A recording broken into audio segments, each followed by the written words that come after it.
Good morning, good afternoon, good evening to all of you. Join us today for our first Going Organic Seminar Series for Fall 2021. My name is Dil Tavaraja. I'm an associate professor leading the Pulse Quality and Organic Nutritional Breeding Program at the Clemson University, South Carolina.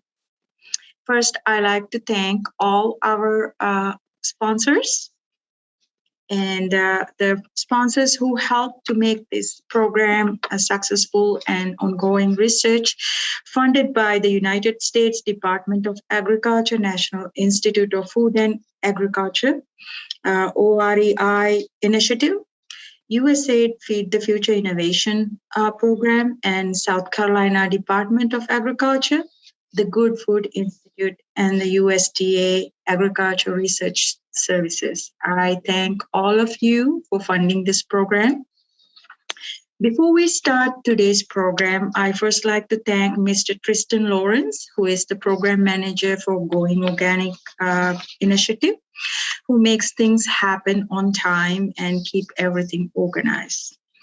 Let's move to today's program. It is my great pleasure to introduce one of my mentors, teachers who taught me a great deal about biofortification, Dr. Jerry Combs Jr. I met Dr. Combs more than a decade ago when I was struggling with lentil selenium biofortification program, and he came to rescue. And since then, he became my mentor, my teacher, and he taught me everything I know for my program and for my career. So let's talk about a little bit about Dr. Combs. Dr. Combs obtained his PhD in nutritional biochemistry from Cornell University, Ithaca, New York. And right now, he is a senior scientist on nutritional immunology team at the NHRCA Tufts University, Gene Mayer USDA Human Nutrition Research on Aging.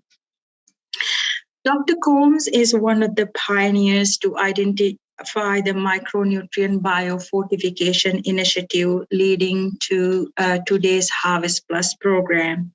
He is interested in micronutrient functions, diet, and cancer prevention, and how agriculture, food production, and human health are linked. He inspired me also to teach the agriculture food system linked into human health. He has been taught that class for a long time at the Cornell University. His publication record is outstanding, 320 articles of original research, as well as 14 books. If you are taking biochemistry and genetics and nutritional biochemistry, especially the vitamin book, he is the author of that book. And he has given more than 370 invited talks. Dr. Combs is the initial pioneers that demonstrated the anti-cancer effects of selenium and did human nutrition trials in Bangladesh, China, and many other developing countries around the world. And also he is the first one to have a rapid method for determining selenium in wheat grain, which is quite popular in Midwestern regions to determine the selenium content in wheat. Dr. Combs is currently researching the safe and effective delivery of supplementary iron. The project is funded by Bill and Melinda Gates Foundation. And he's a professor of nutrition at the Cornell University, retired now, and was the director of the USDA Grand Forks Human Nutrition Research Center for 13 years. It is my great pleasure to introduce Dr. Combs and welcome Dr. Combs for Going Organic Seminar Series. Thank you. Thank you, Dil. Let's see. I may need some technical guidance and share my video now. So hello to those of you out there. I'm with you in a virtual mode.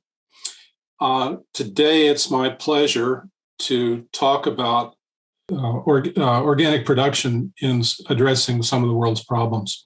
both domestic and international. And I'm going to use pulses as my example in this regard. So let us start.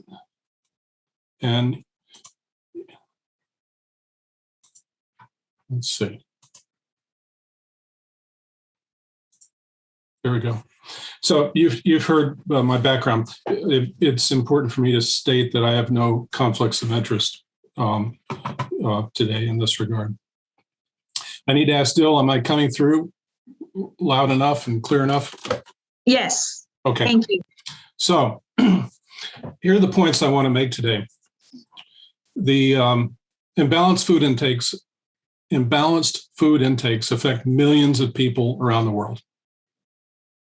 And our needs for food are going to increase very substantially over the next century. In particular, there are needs for more protein are going to increase because global production of grains seems to be adequate to meet those needs. Climate change, as those of you who are producing well are aware, is stressing cropping system, but it may also create opportunities.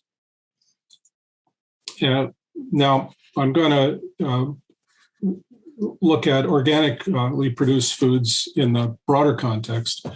And as you know, it's organic foods in this country sales have been increasing at almost 20% per year for 20 years. That's limited. Those sales are limited to industrialized countries, mainly North America and Europe. So the question is, what are the opportunities for organic food production in this broader context?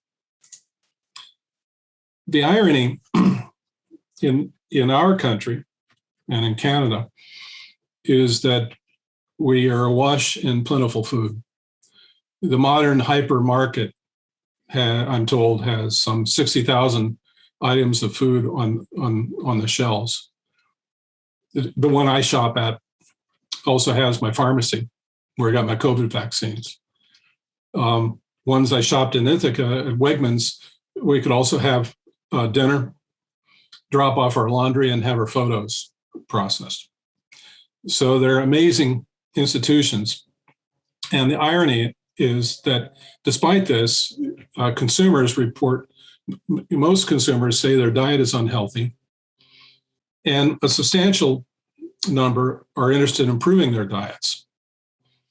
And surveys for the last 15 years have shown that health ranks right up there with taste, price, and convenience as consumer values.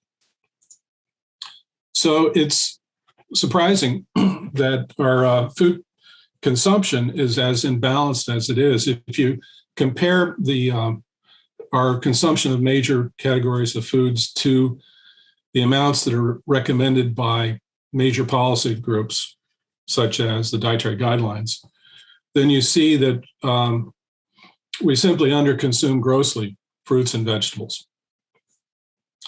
And that results in about 9 or 10 nutrients. That's a quarter of the nutrients we require being underconsumed by substantial numbers of people. Almost everybody who doesn't take a supplement is underconsuming vitamin D. And if you think of that, that's not surprising because there are very few vitamin D enriched foods, those mainly being dairy products.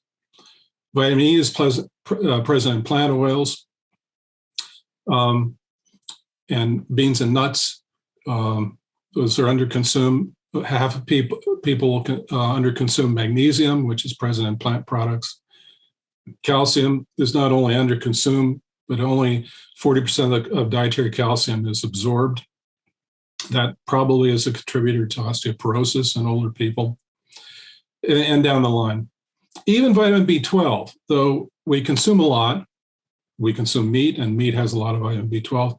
Vitamin B12 is poorly absorbed by older Americans due to progressive age-related loss of gastric function, gastric acid function, the same cells that produce gastric acid produce a protein required to bind and therefore absorb vitamin B12.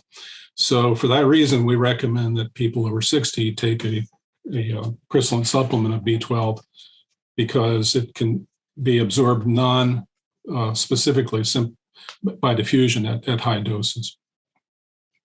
So the irony is that we're washing food, we don't eat it properly, and as a result, we are under-consuming several essential nutrients. And if you look at how the U.S. food production maps to our needs, then what you find is that if you consider 100% of our need based on the dietary guidelines, then we have no trouble producing sugars and fats and oils, grains, meats, dairy, but we don't produce enough fruits and vegetables to meet the amounts we are telling people they should be eating. What does that mean? It means that we need to rely upon trade if we are not going to be able to produce those in substantial quantities. That's a significant point. So I said that, and you probably, because of your interest, are more familiar with this than me, that organic food sales have been increasing dramatically. It's been the fastest growing sector of the food market. It's small still, but dramatically increasing, now representing something like 63 billion, close to $60 billion a year in sales domestically. And the drivers for this seem to be people in their 20s and 30s, and particularly those with families. And these, as alluded before, profess a belief in that organic foods have are a superior health value. And most of these, more than half of these, are concerned about eating healthy and have concerns about genetically modified foods. So health-driven consumption. What are the limits on this? Well, the limits are price, because generally organic foods are more expensive than conventional foods, which means that the communities that are primary consumers of organic foods tend to be upper scale, higher SES groups. I need to make a comment about the punitive health value of organic foods. The support for that statement, though it's a common understanding, the actual support for that, in my opinion, is very weak. From a nutrient composition point of view, there's very little evidence of superiority. From the pesticide residue point of view, the reality is that most of our foods are compliant with U.S. tolerances for pesticides, and those that aren't are disproportionately coming from imported foods from international trade. So that the one of the drivers here of health value is something that begs for substantiation, in my view. So globally, organic food sales are growing. They're now about nearly 2% of the market, and they're expected to grow at 16% per year. And most of that growth is going to be in Europe and the United States. So let me use pulses as my example. And there's some reasons I'm doing so. One is I know something about pulses. The second is I believe pulses are going to be increasingly important in the next coming decades, even now. So the advantage of pulses is, and by pulses I mean bees, peas, lentils, chickpeas, pigeon peas. They are both vegetables and proteins that check two boxes in dietary recommendations. A few foods do. And that means that policy, if followed, emphasizes substantial consumption of our that can be met by pulse foods. And you see that in the dietary recommendations for vegetables and proteins, which I've shown. So now, with respect to providing protein, the pulses have substantial protein, as much as 30%. And it's of relatively high digestibility, not as digestible as meat proteins, but still, if cooked, quite digestible. And they have an attractive amino acid balance when you consider them in the context of other foods. So what I've shown is some essential amino acids that are required for normal growth and function. And you can see the animal proteins are in red.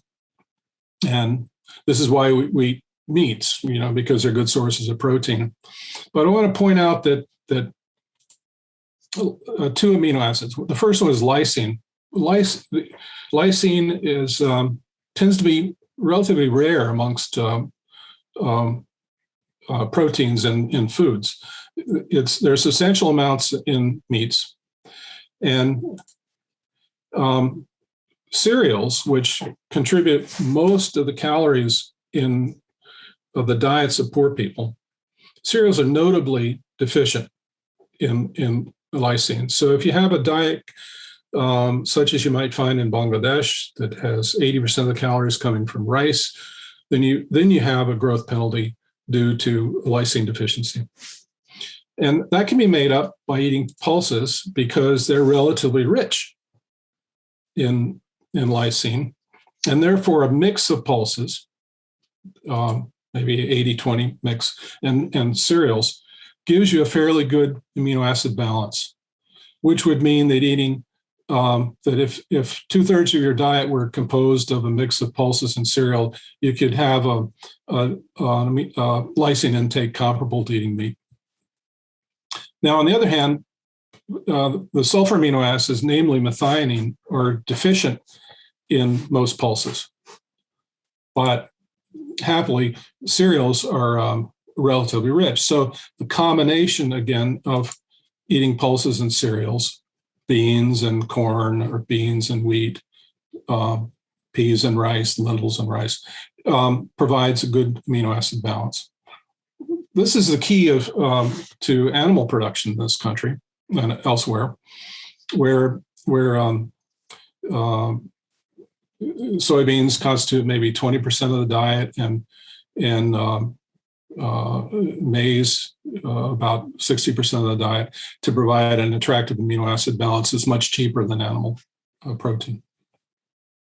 So that's an important point, that pulses can be very important in addressing a protein gap. They're also good sources of folic acid.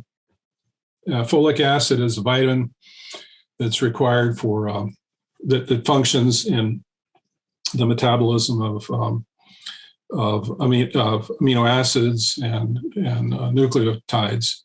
It is critical in the earliest days of pregnancy in preventing neural tube defects in the developing fetus, and it also functions in preventing anemia. So it's a broadly important vitamin that's present typically in leafy vegetables, hence the name folate. It was named because it was abundant in foliage. But if you look at pulses, they have every bit as much folic acid as spinach and asparagus, which are regarded as good sources. And eating a modest serving of pulses can provide substantial amount of the RDA for folic acid. Pulses also have healthy carbohydrates, including resistant starch. Now, resistant starch is the term used for the starch polymer, which is relatively slowly digested, slowly converted to sugar. And we evaluate that by feeding and determining how rapidly that starch is transformed into glucose in the consuming animal.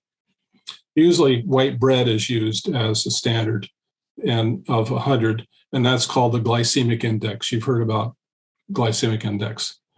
So rice, white bread, potatoes, they're rapidly converted and substantially converted to sugar, blood sugar, whereas pulses are much slower, about half the glycemic index. So the picture here is foods with high glycemic indices after consumption result in increasing blood levels within a quick period of time, whereas those that have low glycemic indices, that blood level is not as high and it's stretched out over time. And this is an advantage to have a low glycemic index because it doesn't stimulate insulin as much, and therefore it doesn't feed into insulin insensitivity the same way as high glycemic index foods. So, in addition, pulses have fermentable fiber. That means fiber that is not digested in your upper part of your GI tract, but instead passes to your colon, where the colonic bacteria digest it. And so, if we compare if you see this, the amount of fermentable fiber in pulses is relatively high, much higher than those foods you might think of as having being important fiber. Those are wheat bran. So the downside of pulses is they contain phytic acid. Phytate is a 6-carbon ring that each one has an oxygen bound to a phosphate group. So it's inositol hexaphosphate. And these phosphates have partial negative charges which can bind divalent cations. They bind zinc the strongest. They also can bind iron and copper. And by binding zinc, they reduce the dietary utilization, the absorption of zinc. Now, the RDA for zinc is 8 milligrams for women and 11 for men. And you can see at levels below that in general, the fractional absorption of zinc is greater at low intakes and lower at high intakes. Many nutrients show this characteristic. But high phytic acid diets, because of the binding of zinc, reduce that fractional absorption. And with intakes that are lower than the RDA, it can reduce it as much as half. This downside can be alleviated by fermenting the pulse product that uses fungal enzymes to degrade phytic acid, or by extracting it, steam extraction or water extraction. So there are ways of cooking that allow block this effect. So if we look at pulse foods in general and ask questions about the evidentiary base for the health, then you can get a lot of well-intentioned statements that may not be backed up by hard science. So I want to go through this in general. It's a fact that most of this evidence, because most of the attention has been on phaseolus, the common bean, and some on soy. But the first point is, let's take it one by one. Cardiovascular risk reduction is expected if you have a good folate intake. And most studies have shown, at least in animals and in humans, cholesterol lowering. The strength of this evidence is, in experts, including myself, consider moderate. And what we need really are more randomized controlled trials that test the idea of lipid lowering. Those that have been, the few that have been concerned, point in that direction. And comparing subjects that are fed pulses versus themselves when they weren't fed, or versus randomized controls. Colorectal cancer risk, we might expect it because of the resistant fiber or resistant starch and fiber. These create a favorable environment for the microflora of the gut, and we would expect that to be beneficial in reducing cancer risk. Some epidemiological studies associate bean consumption with lower colorectal cancer risk, and animal studies have suggested that. There have been no clinical trials, and for that reason, the strength of this relationship has to be considered very weak.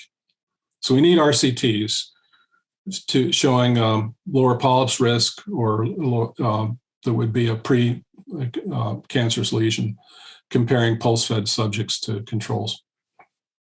Other cancers, some epidemiological studies associate lower risk of breast cancer, prostate cancer with bean eating, but there have been no clinical trials, and we need those. Type 2 diabetes, this is the kind of diabetes you give yourself but by incorrect dietary habits. Whoops, didn't mean to click that. We would expect pulses to be useful in reducing type 2 diabetes risk simply because they're low in fat, they're medium energy, and they have resistant starch and low glycemic index as assessed in animals. But there have been no randomized control trials. Weight management, again, we'd expect the pulses to be useful in managing weight because they're low fat, medium energy, and resistant starch. But we need some good randomized trials, which should be relatively easy to do and inexpensive. Last but not least, we can look at these foods as in general good for nutrition and health without making a health claim, being able to make a health claim simply based on their composition. Not only do they have the nutrients I mentioned, but they're also sources of calcium, iron, zinc, magnesium. They have isoflavones, and so the analytical data itself are substantive and would argue that pulse consumption would be good for one's, particularly for one's hindgut microbiome. So, in the face of all this evidence, I find it amazing that we as Americans eat so few pulses. Now, the data, we probably eat more common beans than all other pulses put together, but still we eat less than 5 grams a day. That pales in comparison to other bean-eating countries. And one reason, in my opinion, is that for 175 years, one has only been able to buy pulses in 2 ways, in a bag or in a can. And if you compare that to something like chicken, where you can buy it in dozens of further processed ways, and chicken consumption has gone from prior to World War II to very low rates of consumption now to being the leading source of meat amongst Americans. So I think there's some opportunities with respect to further processed products. The world pulse, the U.S. produces about 10% of all pulses, and Canada produces the lion's share. So North America produces half the pulses in the world. Pulse-eating countries, surprisingly, produce relatively few pulses. U.S. pulse production has been increasing steadily, and most of that has been in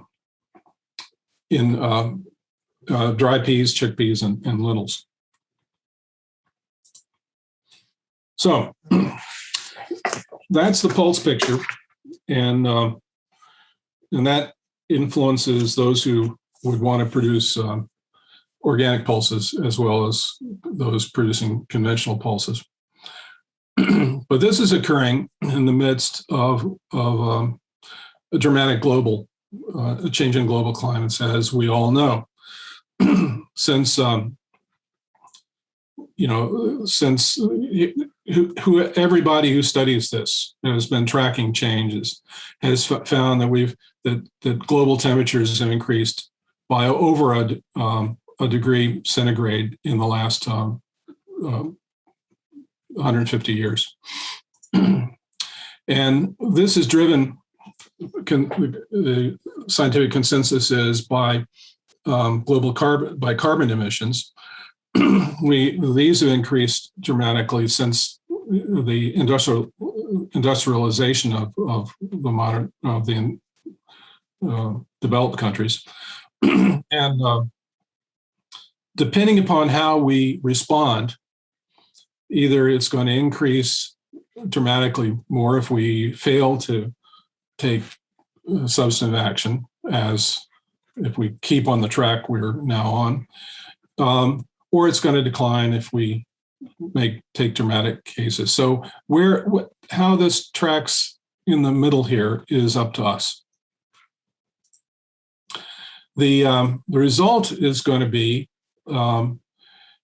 further increases, and the lower scenarios, that is, if we reduce the increased production of global greenhouse gases, this shows that much of our country is going to have increased temperatures. Living in North Dakota, I don't see this as a bad thing. I've seen 45 below in midwinter in my life, and you're a different person once you've done that. But so it depends. So we're going to see a lot of this, which is now and is going to continue to cause weather disturbances, and these are going to be accompanied by a change in rain patterns. Over the last century, the precipitation in the north and eastern states has increased, and that in the south and southeast and western states has declined. And that's expected that trend is expected to increase with increased precipitation in the northern plains and upper Midwest. At the same time, loss of snow and the falling of precipitation mostly as rain rather than snow, loss of snowpack, is going to result in loss of soil moisture, particularly in the southern part of the country. So this is likely going to change the environment and the suitability of locations for agriculture, including pulse production. So you look at the big picture of agriculture as part of a food system. Then recognize that local and regional agriculture in this country is related to global agriculture, and the output is producing foods. But there's a whole issues of access and utilization, which are directed by socioeconomic factors that determine whether and how people gain access to food, and how adequate their nutrition is, which ultimately is one of the drivers of health. So what we're going to see is that climate change is going to affect all aspects of this food system. Some by decreasing the amount of arable land, available water, increasing the loss of CO2 from soil, reducing pollinators, which we're seeing, yields, changing the composition of plants, reducing fishery yields, and then leading to eco-migration with another meter of seawater rise of the Bay of Bengal. Then most of Bangladesh is going to be underwater, which means 150 million people will need to go somewhere. This is going to have huge implications to food production as well as civil unrest. So this is what we're in the midst of now, and let's not kid ourselves. Food production is related to health and is related to food security. And at the moment, we have over 800 million people that are chronically malnourished. Most of them live in low and middle income countries. We also have an additional 2 billion people with micronutrient malnutrition.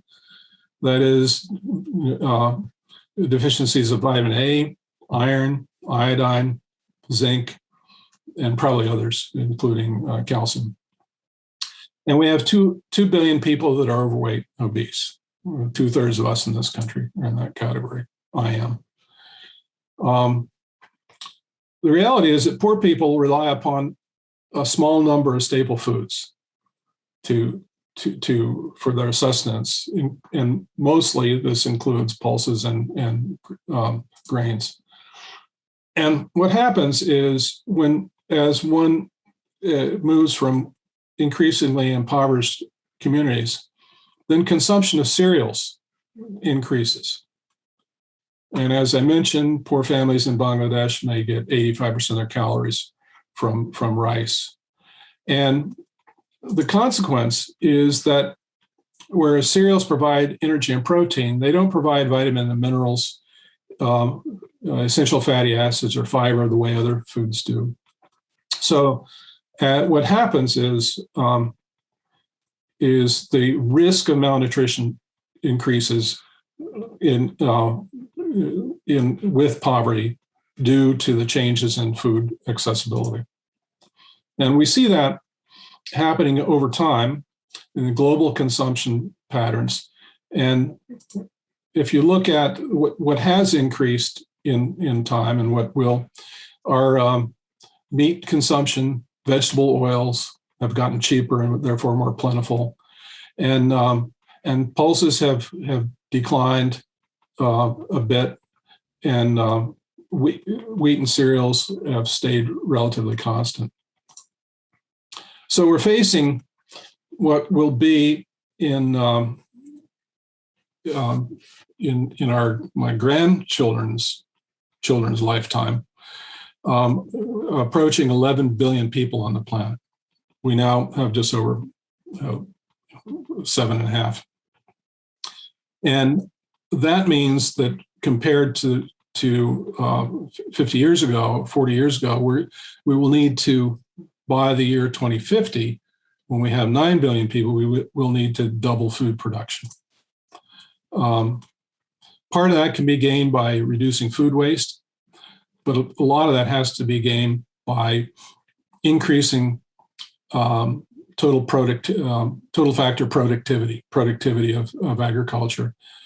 Because there's not the strategy that we've used in the past to put more land under cultivation is simply not going to work, because there's little arable land that is not under cultivation. We're going to lose some as a result of climate change. So the current rate of total factor productivity is about 1%. In low-income countries, about 1.5% in high-income countries, and we're going to need to approach 1.8%. And as we do that, we're going to have to address the global warming issue with respect to greenhouse gas emissions. A quarter of them come from food production. I don't think this is well known. And half of those come from the producing animal products. So if you look at various foods in terms of their greenhouse gas emissions associated with their production, there's a range, of course. But a chocolate bar from a deforested rainforest emits more, is associated with the emission of more greenhouse gas than low impact beef. So it's not as simple as, but in general, animal products are high, and the lowest portions are in the lowest outputs are associated with producing vegetables and pulses in general. Another way of looking at this is how far could you drive a Toyota based on and have the same greenhouse gas emissions as producing a unit of beef or yogurt or tofu. And you can see the plants in general cluster at the low end compared to animal products. So we were also concerned about water footprint. And if you look at this American meal with a pork chop and some rice and lettuce, not much, not a very well balanced meal in my opinion, but and some wine, it took 969 gallons of water to produce it. And we can look at the production of proteins by in terms of their water consumption requirements. And you can see in general, animal proteins require a lot of water, and there are advantages of pulses again, relative. So and Behrens did this in the Proceedings of the National Academy of Sciences a couple of years ago. He calculated what would be the environmental impacts of following recommended versus the current diets. And what he found in high-income countries is there'd be a substantial reduction in greenhouse gas emissions, eutrophication, and reduction in land use. The opposite would occur in low-income countries, simply because in high-income nations, these happen because we're producing consuming less meat, but in less calories. The opposite, in low-income countries, they would increase because of increased meat consumption. So again, if we could reduce this by capturing part of that meat need, increasing protein need with pulses. So now we all need to ask, and as a society, we need to ask, what really is a healthy diet? Does it have only to do with personal health, or does it also have to do with ecological sustainability? So I believe that what we will see and are seeing now are emphases on plant sources of protein, both domestically and in addressing the growing food need internationally. And a lot of this is going to fit under the term that's come into use, flexitarianism, being flexible as to what protein source. And this is being interfered with on my screen. Anyhow, let's go. If you interest in this is growing, if it did a Google search, or it was in the BBC on the term veganism, that's been increasing in recent years. The number of people who report eating a vegetarian meal, frequently or increase is substantial. The purchases of plant-based products has been increasing, and the market for alternative meat products is growing rapidly in the United States and is widely regarded as being poised for growth. So this means that we're now thinking about ovo-lacto vegetarian, pescatarian, fish-based, semi-vegetarian, and flexitarian. It's not as simple as being a vegetarian or a vegan or an omnivore. And that's a good thing from a nutritional point of view. So to wrap up, imbalanced food intakes affect the health of millions, including our country. Pulses are nutritious but underconsumed, particularly in industrialized countries.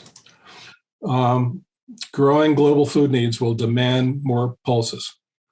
So that's demand more protein, and pulses will offer an advantage in terms of greenhouse gas emissions. And climate change will shift the locales for pulse cropping, make the upper Midwest and northern plains much more commodious for that.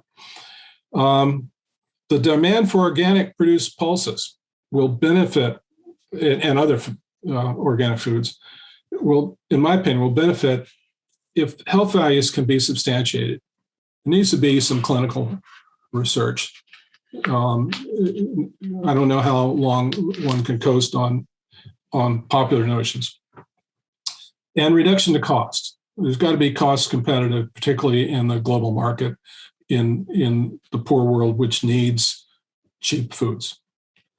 And in my opinion, there's a ripe opportunity that's only being now recently exploited in the development of further processed products.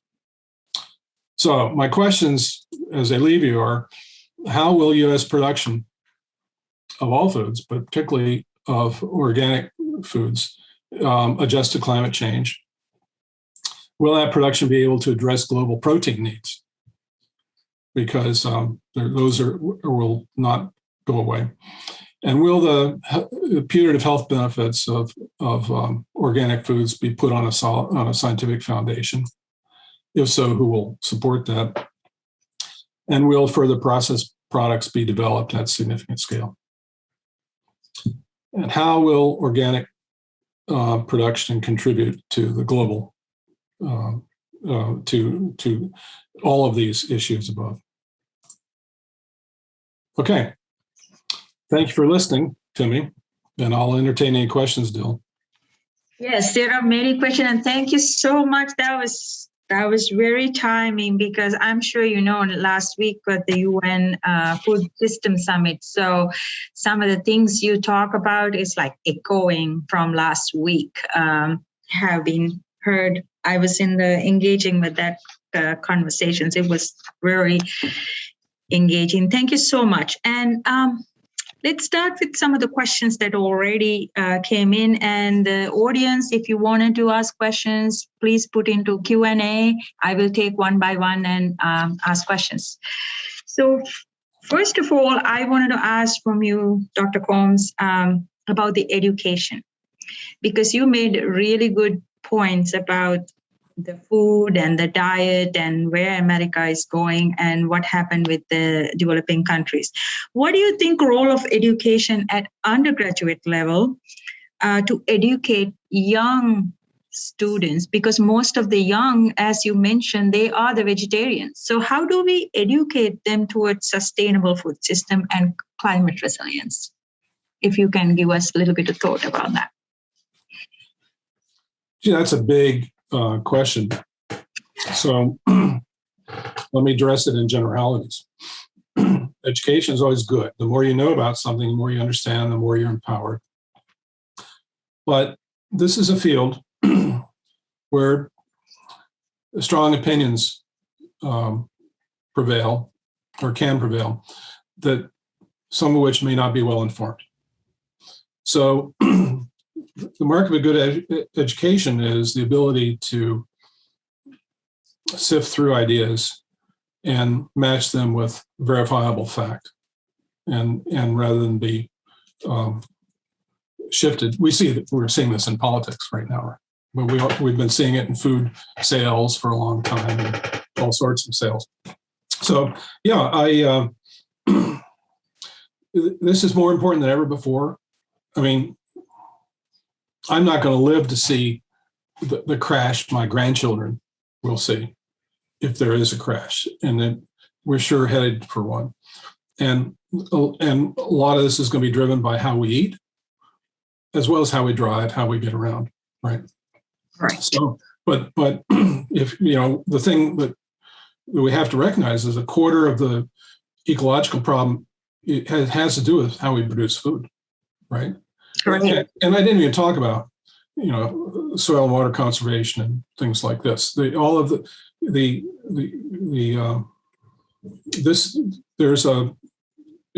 certain that ag production systems will be affected by climate change. It's not clear how.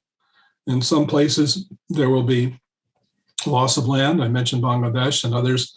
The loss of water, southeastern United States is one. But there are opportunities that are going to open up too, and it looks like fair weather and more water in the northern plains and in the plains of Canada are going to be one. I haven't really looked at the breadbasket, the Ukraine and Anatolia, the breadbasket of that part of the world. But those are going to be changes. And it's to our advantage that people understand that. and don't have to be told by those with agendas. So yeah, this should be part of every education, and to do that properly, in my view, is to look at these as systems rather than here's what you eat, here's what you grow. The two are related intimately, and seeing those as a system and allowing someone to, and they're complicated systems. You know, that figure I showed had a ton of information on it, which I skipped right through. But they're complicated but important. So yeah, if I were still teaching, that's what I would be teaching. Absolutely. Thank you so much for that inspiration. And the next question we are moving from, because you taught me about the whole foods, and that's why I'm interested on my breeding program that produce pulses mostly for the whole food. But as you point out, the food ingredient business is increasing. I know the earlier talks that we talk about how Harvest Plus initiative and the whole food providing micronutrients but now with this Impossible Burger, Beyond Burger, what is your thoughts on the role of pulses as a whole food versus ingredients, especially for plant protein industry? Well, you mean, when you say whole food, you mean eating a bowl of beans? Exactly, like okay. Eat it, well, cook it. We've got that, right? And we're not eating them. We eat 5 grams of beans a day, right? Right. So that's not very much. And that happens, I don't know, but I think my family eats a lot of beans, but we do that episodically. You know, we make a big pot of beans. We don't do that every day. Now, if I were in another culture, maybe it would be different. My point is, there are inherent limitations of that. And if you're going to capture other portions of the food market, it seems smart to me to look for ways to expand. And the perfect example is poultry meat. You know, prior to World War II, or to immediately after World War II, the only chickens were eaten were the roosters and the spent hens that were stewed, right? And now it's hard to find a whole chicken in the supermarket anymore because it's taken apart and made. Wings, who would think? Wings are a high-priced item. They're almost thrown away at one time. Necks were almost thrown away. And Bob Baker at Cornell in the 60s developed a mechanical deboning machine that ground up the necks and squeezed out the meat fibers, and he could make sausages with it and made the chicken hot dog. Now that increased the value of necks to the benefit of the poultry producer, and it gave the consumers a low-fat alternative to pork and beef franks. So everybody won, and for that reason, poultry consumption has been increasing every year since World War II. That, I think, is the model of what further processing can do. And I don't think that's bad at all. I mean, right now, I'm impressed at these Impossible Burgers and these other meat substitutes. You know, nutritionists are going to say, well, you duplicated the beef, but you could have made it healthier with less fat. And that'll happen. Someone will figure out how to do that. You know, food people are concerned about mouthfeel. And that's a non-trivial issue when you're extruding proteins, and how and for all I know, it requires some fat to do that. But that will happen. And I see, even in my supermarket in Maine, there's probably 20 feet of aisle space in the refrigerated aisle of meat substitutes in the meat section. So if you can do that with probably this is mostly soy.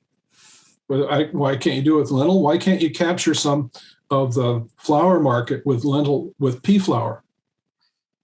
Right? When I was in North Dakota, the vice president of Tasty, what's the donut company? Tasty Cream or something like that?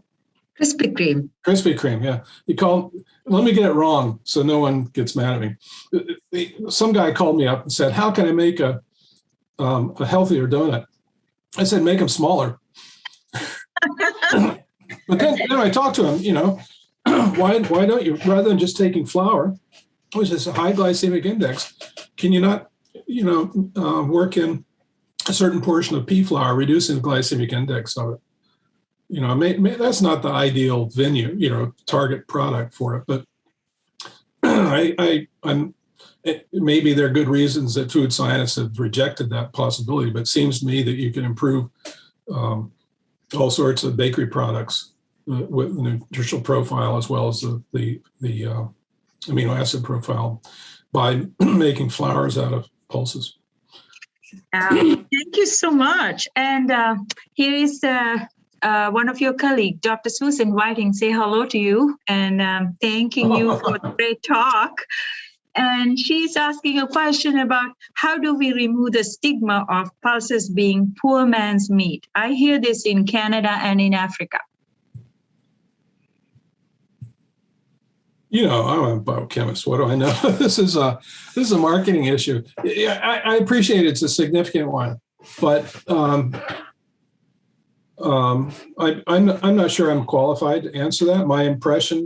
My personal view is I've never looked at it that way. I've eaten with a lot of poor families, and I've had dal that has gotten runnier and runnier over the last 30 years because it's the beans and peas have gotten more expensive. But so one is an ethnic angle, capitalizing upon that. Indian cuisine is one of the great cuisines of the world. I think just focusing on the health benefits and look at the water requirements, the CO2 emissions. These are ecologically more responsible foods than the excess red meat we eat in this country. And so if you can do that in a way that satisfies the demand for balance in nutrition and also is ecologically responsible, then a whole lot of people that's going to resonate with a whole lot of people, right? All of whom are going to be younger than me, but I'll be one. Right? I actually like the word poor man's meat. It gives a flavor for the pulses. So most of the time I used it. So, but that's a question asked to a marketing person, Exactly. My opinions on that subject are not really valid. Yeah. So, and then there's another question from our pulse breeder, Dr. Scheib. He's wondering, you noted that same claims about the value of pulse diet has not been substantially clinically proven by the trials. Are there any groups, institutions, doing experimentations to either deny much of these claims? If so, where? He wants to know about the clinical trials. I'm not aware of what's going on. I would be surprised if anybody's doing that. Clinical trials are not cheap. That's why they haven't been done. You need to have large numbers of people. You need to do it with some sophistication, measure the right endpoints. So you're talking about, I'm spending $3 million right now on a foundation's money on a trial to assess iron availability of novel forms of iron, and that's only with 200 subjects. So, there's a good reason. This is years ago I worked with the North Harvest Bean Growers Association. They were quite interested in that, in the idea of doing trials. They found out the cost, and they just couldn't afford it with the modest amount of checkoff money they had. So things like this only happen with federal investment and through NIH. And that only happens when a local investigator becomes sufficiently interested to write a grant, write a compelling grant and get funding. Absolutely. Thank you, Jerry. And then one last question about subject matter. It's about zinc absorption. Right. How can it be that pulses are a good source of zinc and at the same time low absorption of zinc? So why do you say it is a good source of zinc? Oh, when you say it's a good source of zinc, what I meant is they contain zinc. Right. That if a food contains an element, it doesn't follow that element is 100% absorbed. Almost nothing is 100% absorbed. Right. Yeah. Calcium. If you can eat limestone, right, or a bone, or limestone added, calcium carbonate added to something, and you only absorb 40% of that because it binds to other things, right, fats and whatnot. So in the case of zinc, that zinc is most of that zinc is tied up in phytic acid, and therefore only 20 or 30% of it is actually available to be absorbed. That's a common phenomenon with ionized with trivalent ions. The iron absorption is typically only 20% from foods, right? If that 20% or less. So that's why you need to. The conundrum is if you're a breeder and you try to breed out phytic acid, which has been done, then are you also reducing the ability of the seed to store elements? That's right. During dry periods and when it's before it's planted, and so that's the dilemma there. So the more straightforward is to do what we do. We cook those foods, and what that does, it denatures inhibitory proteins that inhibit digestion. You don't eat beans or peas or lentils, or at least beans raw. If you did, you wouldn't use them very well. And so you cook them to denature proteins, and if you hydrolyze it, you can also hydrolyze the zinc binding factors. Thank you so much.